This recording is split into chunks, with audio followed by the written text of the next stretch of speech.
Hey guys, this is Eddie the Magic Monk. As you can see, I got myself some new speakers. These are the Logitech Z120. So I'm gonna show you how the sound is different when you have these speakers compared to just using the monitor's internal speakers. So these are the sound coming from the Z120.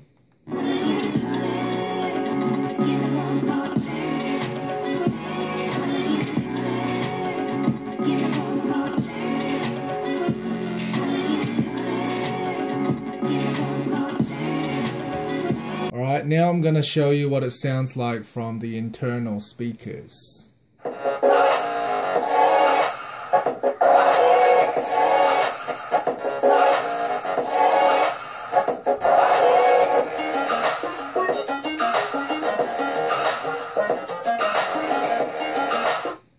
So hopefully you guys can tell the difference between having these speakers, and I think they're pretty good. And the only thing I want to point out is that the audio cable that comes with the speakers, you can see the audio cable here is not very long.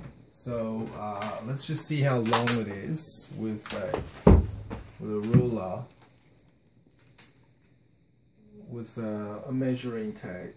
It's only about maybe 120 centimeters. The same thing with the USB cable for it. So the USB cable for the speakers is about the same length as the audio cable. Just thought that you guys should know that before buying them. Okay, thanks for watching. See you next time.